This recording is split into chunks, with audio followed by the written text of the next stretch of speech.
Think and Grow Rich by Napoleon Hill. Chapter 9.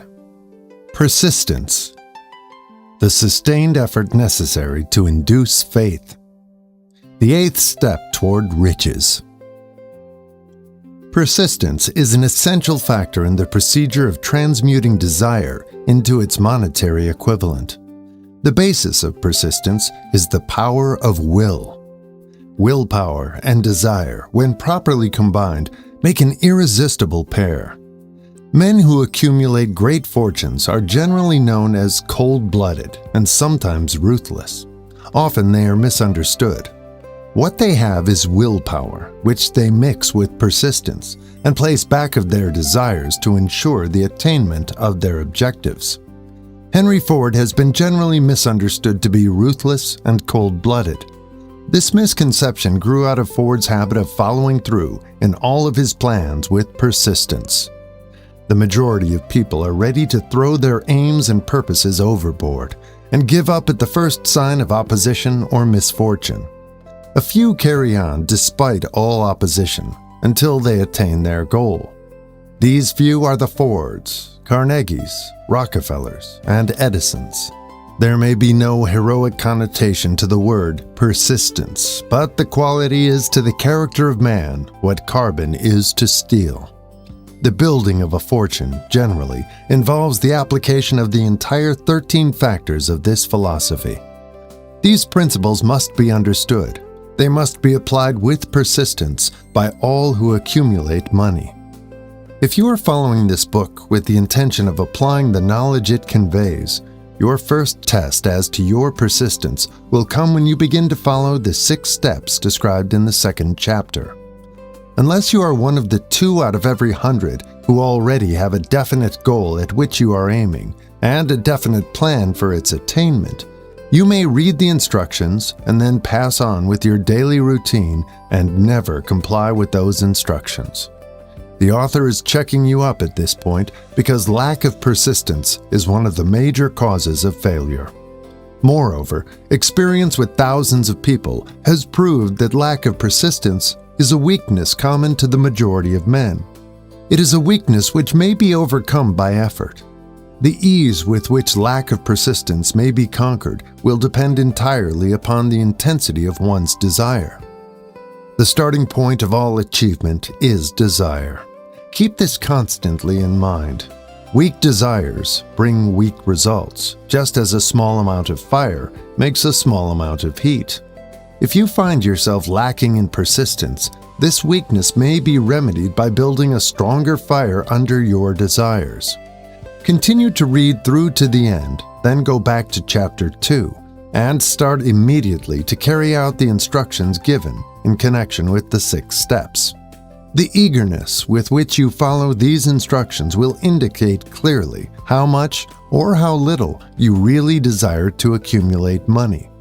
If you find that you are indifferent, you may be sure that you have not yet acquired the money consciousness which you must possess before you can be sure of accumulating a fortune. Fortunes gravitate to men whose minds have been prepared to attract them, just as surely as water gravitates to the ocean. In this book may be found all the stimuli necessary to attune any normal mind to the vibrations which will attract the object of one's desires. If you find you are weak in persistence, center your attention upon the instructions contained in the chapter on power. Surround yourself with a mastermind group, and through the cooperative efforts of the members of this group, you can develop persistence. You will find additional instructions for the development of persistence in the chapters on autosuggestion and the subconscious mind. Follow the instructions outlined in these chapters until your habit nature hands over to your subconscious mind a clear picture of the object of your desire. From that point on, you will not be handicapped by lack of persistence. Your subconscious mind works continuously while you are awake and while you are asleep. Spasmodic or occasional effort to apply the rules will be of no value to you. To get results, you must apply all of the rules until their application becomes a fixed habit with you. In no other way can you develop the necessary money consciousness. Poverty is attracted to the one whose mind is favorable to it, as money is attracted to him whose mind has been deliberately prepared to attract it, and through the same laws. Poverty consciousness will voluntarily seize the mind which is not occupied with the money consciousness. A poverty consciousness develops without conscious application of habits favorable to it. The money consciousness must be created to order unless one is born with such a consciousness. Catch the full significance of the statements in the preceding paragraph, and you will understand the importance of persistence in the accumulation of a fortune. Without persistence, you will be defeated, even before you start. With persistence, you will win. If you have ever experienced a nightmare, you will realize the value of persistence. You are lying in bed, half awake, with a feeling that you are about to smother. You are unable to turn over or to move a muscle. You realize that you must begin to regain control over your muscles. Through persistent effort of willpower, you finally manage to move the fingers of one hand. By continuing to move your fingers, you extend your control to the muscles of one arm until you can lift it. Then you gain control of the other arm in the same manner. You finally gain control over the muscles of one leg and then extend it to the other leg. Then, with one supreme effort of will, you regain complete control over your muscular system and snap out of your nightmare. The trick has been turned step by step. You may find it necessary to snap out of your mental inertia through a similar procedure, moving slowly at first, then increasing your speed until you gain complete control over your will. Be persistent, no matter how slowly you may at first have to move. With persistence will come success. If you select your mastermind group with care, you will have in it at least one person who will aid you in the development of persistence. Some men who have accumulated great fortunes did so because of necessity. They developed the habit of persistence because they were so closely driven by circumstances that they had to become persistent. There is no substitute for persistence. It cannot be supplanted by any other quality. Remember this, and it will hearten you in the beginning when the going may seem difficult and slow. Those who have cultivated the habit of persistence seem to enjoy insurance against failure. No matter how many times they are defeated, they finally arrive up toward the top of the ladder. Sometimes it appears that there is a hidden guide whose duty is to test men through all sorts of discouraging experiences. Those who pick themselves up after defeat and keep on trying arrive, and the world cries, "Bravo! I knew you could do it." The hidden guide lets no one enjoy great achievement without passing the persistence test. Those who can't take it simply do not make the grade. Those who can take it are bountifully rewarded for their persistence. They receive as their compensation whatever goal they are pursuing. That is not all. They receive something infinitely more important than material compensation: the knowledge that every failure brings with it the seed of an equivalent advantage. There are exceptions to this rule. A few people know from experience the soundness of persistence. They are the ones who have not accepted defeat as being anything more than temporary. They are the ones whose desires are so persistently applied that defeat is finally changed into victory. We who stand on the sidelines of life see the overwhelmingly large number who go down in defeat, never to rise again. We see the few who take the punishment of defeat as an urge to greater effort. These, fortunately, never learn to accept life's reverse gear. But what we do not see, what most of us never suspect of existing, is the silent but irresistible power which comes to the rescue of those who fight on in the face of discouragement. If we speak of this power at all, we call it persistence, and let it go at that. One thing we all know: if one does not possess persistence, one does not achieve noteworthy success in any calling. As these lines are being written, I look up from my work and see before me, less than a block away, the great mysterious Broadway, the graveyard of dead hopes, and the front porch of opportunity. From all over the world, people have come to Broadway, seeking fame, fortune, power, love, or whatever it is that human beings call success. Once in a great while, someone steps out from the long procession of seekers, and the world hears that another person has mastered Broadway. But Broadway is not easily nor quickly conquered. She acknowledges talent, recognizes genius, pays off in money, only after one has refused to quit. Then we know he has discovered the secret of how to conquer Broadway. The secret is always inseparably attached to one word: persistence. The secret is told in the struggle of Fannie Hurst, whose persistence conquered the Great White Way. She came to New York in 1915 to convert writing into riches. The conversion did not come quickly, but it came. For 4 years, Miss Hurst learned about the sidewalks of New York from first-hand experience. She spent her days laboring and her nights hoping. When hope grew dim, she did not say, "All right, Broadway, you win." She said, "Very well, Broadway, you may whip some, but not me. I'm going to force you to give up." One publisher, the Saturday Evening Post, sent her 36 rejection slips before she broke the ice and got a story across. The average writer, like the average in other walks of life, would have given up the job when the first rejection slip came. She pounded the pavements for 4 years to the tune of the publisher's no, because she was determined to win. Then came the payoff. The spell had been broken. The unseen guide had tested Fannie Hurst, and she could take it. From that time on, publishers had a beaten path to her door. Money came so fast she hardly had time to count it. Then the moving picture men discovered her, and money came not in small change, but in floods.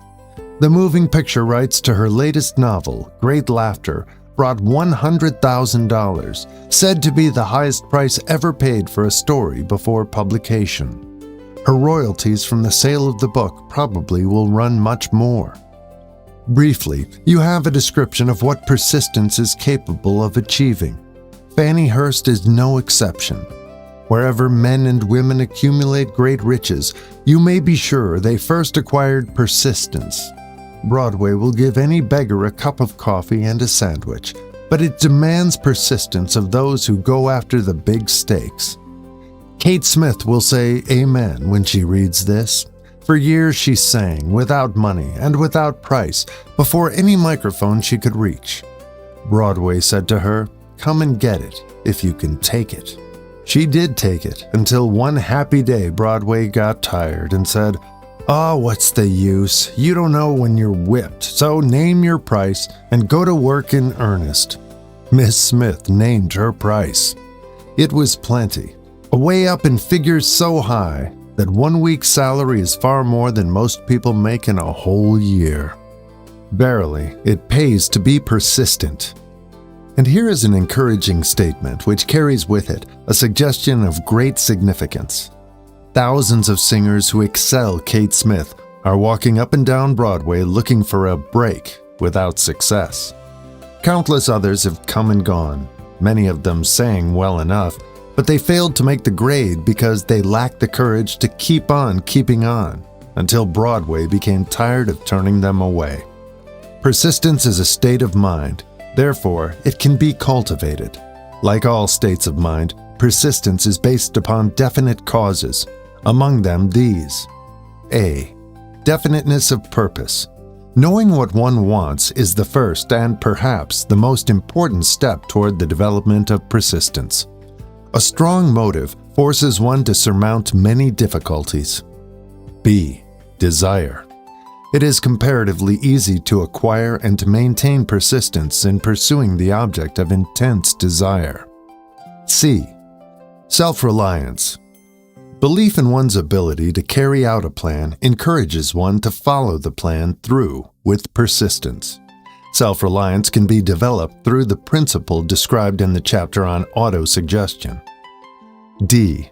Definiteness of plans. Organized plans, even though they may be weak and entirely impractical, encourage persistence. E. Accurate knowledge. Knowing that one's plans are sound, based upon experience or observation, encourages persistence. Guessing, instead of knowing, destroys persistence. F. Cooperation. Sympathy, understanding, and harmonious cooperation with others tend to develop persistence. G. Willpower. The habit of concentrating one's thoughts upon the building of plans for the attainment of a definite purpose leads to persistence. H. Habit. Persistence is the direct result of habit.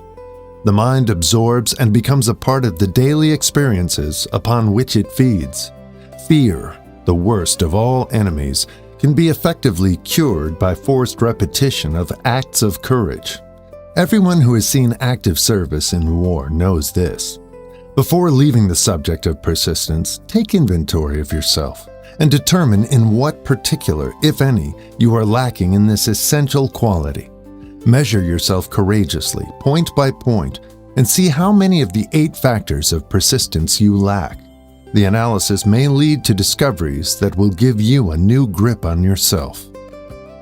Symptoms of lack of persistence. Here you will find the real enemies which stand between you and noteworthy achievement. Here you will find not only the symptoms indicating weakness of persistence, but also the deeply seated subconscious causes of this weakness. Study the list carefully and face yourself squarely if you really wish to know who you are and what you are capable of doing.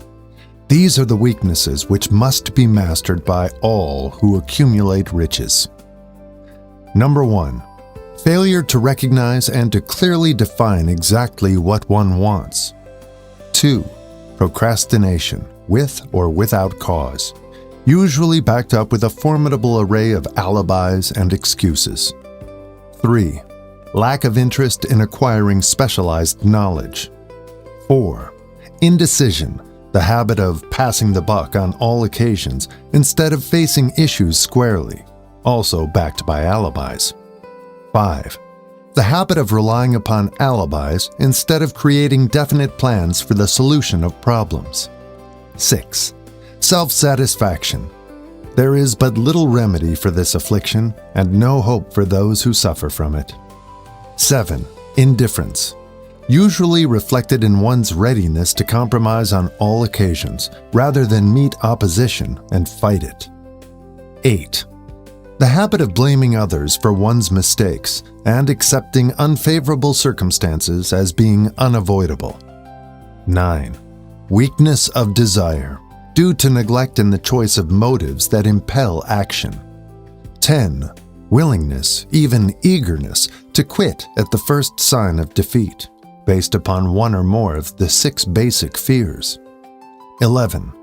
Lack of organized plans, placed in writing where they may be analyzed. 12. The habit of neglecting to move on ideas or to grasp opportunity when it presents itself. 13. Wishing instead of willing. 14. The habit of compromising with poverty instead of aiming at riches. General absence of ambition to be, to do, and to own. 15. Searching for all the shortcuts to riches, trying to get without giving a fair equivalent, usually reflected in the habit of gambling, endeavoring to drive sharp bargains. 16. Fear of criticism, failure to create plans and to put them into action because of what other people will think, do, or say. This enemy belongs at the head of the list because it generally exists in one's subconscious mind, where its presence is not recognized. See the 6 basic fears in a later chapter. Let us examine some of the symptoms of the fear of criticism. The majority of people permit relatives, friends, and the public at large to so influence them that they cannot live their own lives because they fear criticism. Huge numbers of people make mistakes in marriage, stand by the bargain, and go through life miserable and unhappy because they fear criticism which may follow if they correct the mistake. Anyone who has submitted to this form of fear knows the irreparable damage it does by destroying ambition, self-reliance, and the desire to achieve. Millions of people neglect to acquire belated educations after having left school because they fear criticism. Countless numbers of men and women, both young and old, permit relatives to wreck their lives in the name of duty because they fear criticism. Duty does not require any person to submit to the destruction of his personal ambitions and the right to live his own life in his own way. People refuse to take chances in business because they fear the criticism which may follow if they fail. The fear of criticism, in such cases, is stronger than the desire for success. Too many people refuse to set high goals for themselves, or even neglect selecting a career because they fear the criticism of relatives and friends who may say, "Don't aim so high, people will think you are crazy." When Andrew Carnegie suggested that I devote 20 years to the organization of a philosophy of individual achievement, my first impulse of thought was fear of what people might say. The suggestion set up a goal for me, far out of proportion to any I had ever conceived.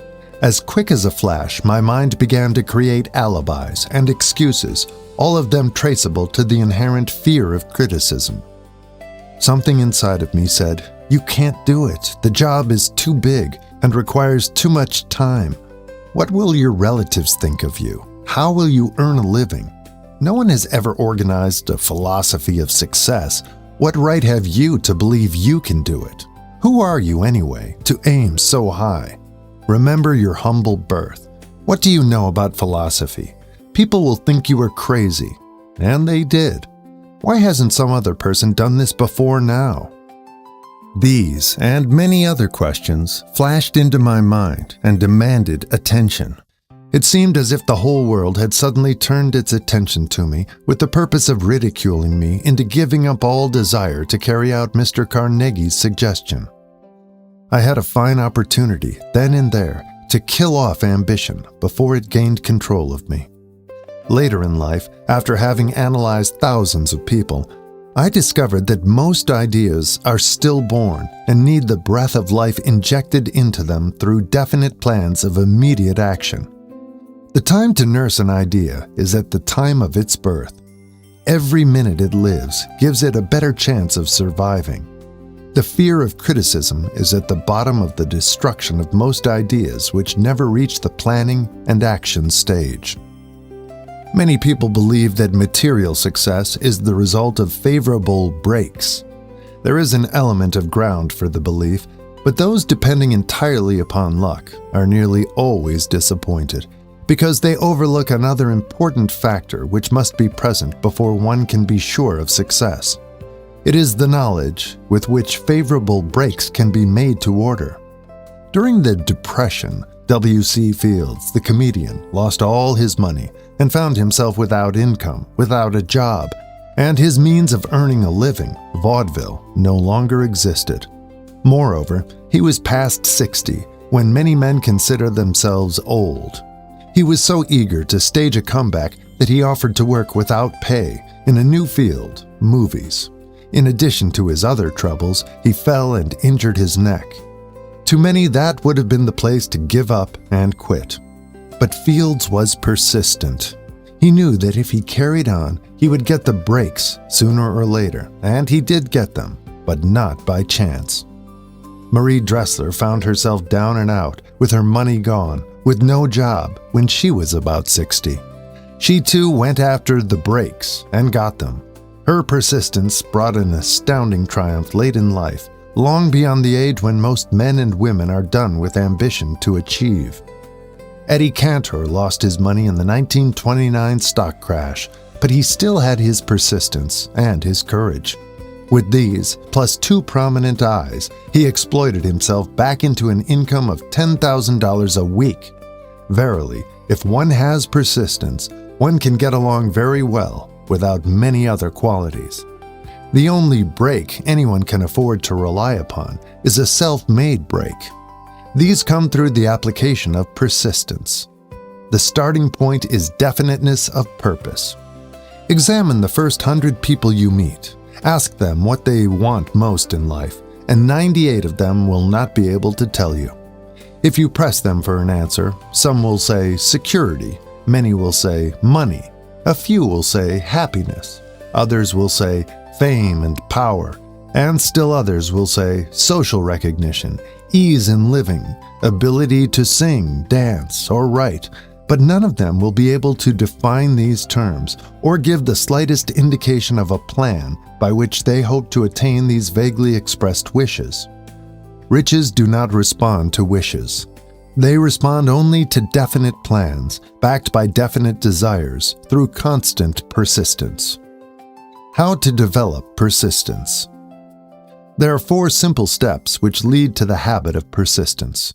They call for no great amount of intelligence, no particular amount of education, and but little time or effort.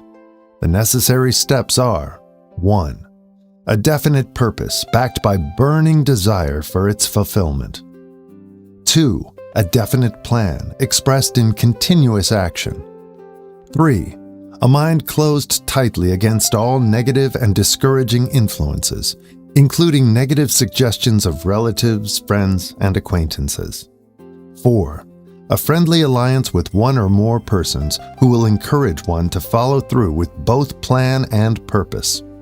These 4 steps are essential for success in all walks of life. The entire purpose of the 13 principles of this philosophy is to enable one to take these 4 steps as a matter of habit. These are the steps by which one may control one's economic destiny. They are the steps that lead to freedom and independence of thought. They are the steps that lead to riches in small or great quantities. They lead the way to power, fame, and worldly recognition. They are the 4 steps which guarantee favorable breaks. They are the steps that convert dreams into physical realities. They lead also to the mastery of fear, discouragement, indifference. There is a magnificent reward for all who learn to take these 4 steps. It is the privilege of writing one's own ticket and of making life yield whatever price is asked. I have no way of knowing the facts, but I venture to conjecture that Mrs. Wallace Simpson's great love for a man was not accidental, nor the result of favorable breaks alone. There was a burning desire and careful searching at every step of the way. Her first duty was to love. What is the greatest thing on earth? The master called it love, not man-made rules, criticism, bitterness, slander, or political marriages, but love. She knew what she wanted, not after she met the Prince of Wales, but long before that. Twice when she had failed to find it, she had the courage to continue her search. To thine own self be true, and it must follow, as the night the day, thou canst not then be false to any man. Her rise from obscurity was of the slow, progressive, persistent order, but it was sure. She triumphed over unbelievably long odds, and no matter who you are, or what you may think of Wallace Simpson or the king who gave up his crown for her love, she is an astounding example of applied persistence, an instructor on the rules of self-determination, from whom the entire world might profitably take lessons.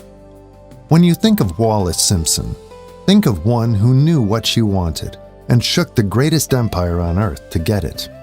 Women who complain that this is a man's world, that women do not have an equal chance to win, owe it to themselves to study carefully the life of this unusual woman who, at an age which most women consider old, captured the affections of the most desirable bachelor in the entire world. And what of King Edward? What lesson may we learn from his part in the world's greatest drama of recent times? Did he pay too high a price for the affections of the woman of his choice? Surely no one but he can give the correct answer. The rest of us can only conjecture. This much we know. The king came into the world without his own consent. He was born to great riches without requesting them. He was persistently sought in marriage. Politicians and statesmen throughout Europe tossed dowagers and princesses at his feet. Because he was the firstborn of his parents, he inherited a crown, which he did not seek, and perhaps did not desire. For more than 40 years he was not a free agent, could not live his life in his own way, had but little privacy, and finally assumed duties inflicted upon him when he ascended the throne. Some will say, with all these blessings, King Edward should have found peace of mind, contentment, and joy of living.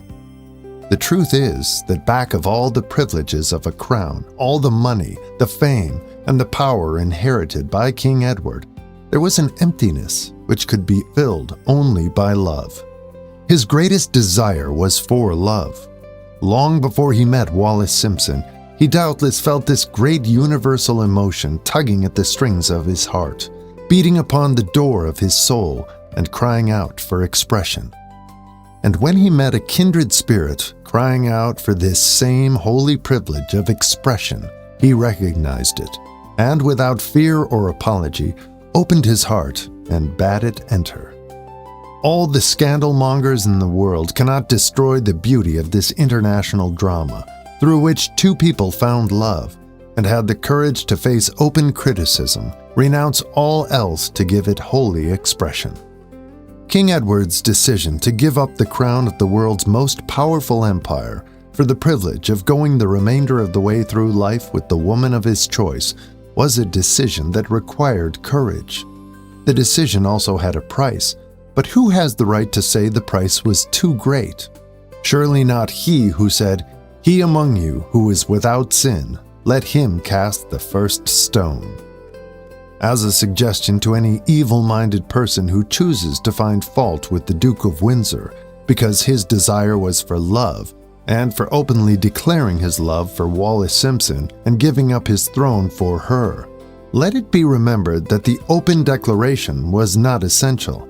He could have followed the custom of clandestine liaison, which has prevailed in Europe for centuries, without giving up either his throne or the woman of his choice, and there would have been no complaint from either church or laity. But this unusual man was built of sterner stuff. His love was clean. It was deep and sincere. It represented the one thing which, above all else, he truly desired. Therefore, he took what he wanted and paid the price demanded. If Europe had been blessed with more rulers with the human heart and the traits of honesty of ex-King Edward for the past century, that unfortunate hemisphere now seething with greed, hate, lust, political connivance, and threats of war would have a different and a better story to tell, a story in which love and not hate would rule. In the words of Stuart Austin Weir, we raise our cup and drink this toast to ex-King Edward and Wallace Simpson. Blessed is the man who has come to know that our muted thoughts are our sweetest thoughts. Blessed is the man who, from the blackest depths, can see the luminous figure of love, and seeing, sing, and singing say, "Sweeter far than uttered lays are the thoughts I have of you." In these words, would we pay tribute to the two people who, more than all others of modern times, have been the victims of criticism and recipients of abuse because they found life's greatest treasure and claimed it. Note that Mrs. Simpson read and approved this analysis. Most of the world will applaud the Duke of Windsor and Wallace Simpson because of their persistence in searching until they found life's greatest reward. All of us can profit by following their example in our own search for that which we demand of life. What mystical power gives to men of persistence the capacity to master difficulties? Does the quality of persistence set up in one's mind some form of spiritual, mental, or chemical activity which gives one access to supernatural forces? Does infinite intelligence throw itself on the side of the person who still fights on, after the battle has been lost, with the whole world on the opposing side? These and many other similar questions have arisen in my mind as I have observed men like Henry Ford, who started at scratch and built an industrial empire of huge proportions with little else in the way of a beginning but persistence. Or Thomas A. Edison, who with less than 3 months of schooling became the world's leading inventor and converted persistence into the talking machine, the moving picture machine, and the incandescent light, to say nothing of 100 other useful inventions. I had the happy privilege of analyzing both Mr. Edison and Mr. Ford year by year, over a long period of years, and therefore the opportunity to study them at close range. So I speak from actual knowledge when I say that I found no quality save persistence in either of them that even remotely suggested the major source of their stupendous achievements. As one makes an impartial study of the prophets, philosophers, miracle men, and religious leaders of the past, one is drawn to the inevitable conclusion that persistence, concentration of effort, and definiteness of purpose were the major sources of their achievements. Consider, for example, the strange and fascinating story of Muhammad. Analyze his life. Compare him with men of achievement in this modern age of industry and finance, and observe how they have one outstanding trait in common: persistence. If you are keenly interested in studying the strange power which gives potency to persistence, read a biography of Muhammad, especially the one by Isad Bey. This brief review of that book by Thomas Segru in the Herald Tribune will provide a preview of the rare treat in store for those who take the time to read the entire story of one of the most astounding examples of the power of persistence known to civilization. The Last Great Prophet, reviewed by Thomas Segru. Muhammad was a prophet, but he never performed a miracle. He was not a mystic. He had no formal schooling. He did not begin his mission until he was 40. When he announced that he was the messenger of God, bringing word of the true religion, he was ridiculed and labeled a lunatic. Children tripped him, and women threw filth upon him. He was banished from his native city, Mecca, and his followers were stripped of their worldly goods and sent into the desert after him. When he had been preaching 10 years, he had nothing to show for it but banishment, poverty, and ridicule. Yet before another 10 years had passed, he was dictator of all Arabia, ruler of Mecca, and the head of a new world religion, which was to sweep to the Danube and the Pyrenees before exhausting the impetus he gave it. That impetus was threefold: the power of words, the efficacy of prayer, and man's kinship with God. His career never made sense. Muhammad was born to impoverished members of a leading family of Mecca. Because Mecca, the crossroads of the world, home of the magic stone called the Kaaba, great city of trade and the center of trade routes, was unsanitary, its children were sent to be raised in the desert by Bedouins. Muhammad was thus nurtured, drawing strength and health from the milk of nomad, vicarious mothers. He tended sheep and soon hired out to a rich widow as leader of her caravans. He traveled to all parts of the Eastern world, talked with many men of diverse beliefs, and observed the decline of Christianity into warring sects. When he was 28, Khadija, the widow, looked upon him with favor and married him. Her father would have objected to such a marriage, so she got him drunk and held him up while he gave the paternal blessing. For the next 12 years, Muhammad lived as a rich and respected and very shrewd trader. Then he took to wandering in the desert, and one day he returned with the first verse of the Quran and told Khadija that the archangel Gabriel had appeared to him and said that he was to be the messenger of God. The Quran, the revealed word of God, was the closest thing to a miracle in Muhammad's life.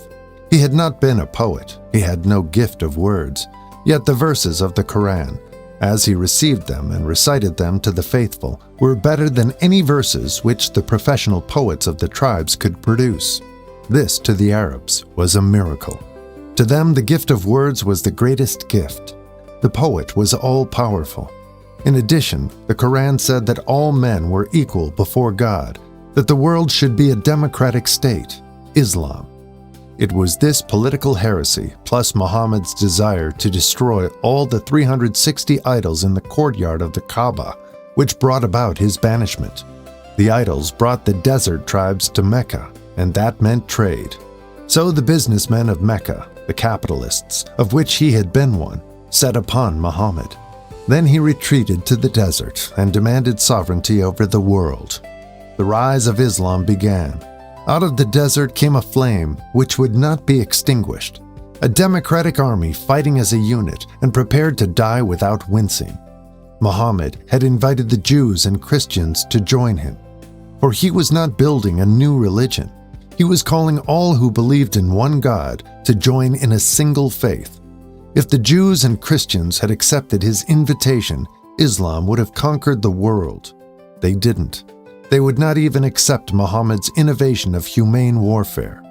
When the armies of the Prophet entered Jerusalem, not a single person was killed because of his faith. When the Crusaders entered the city centuries later, not a Muslim man, woman, or child was spared. But the Christians did accept one Muslim idea: the place of learning, the university.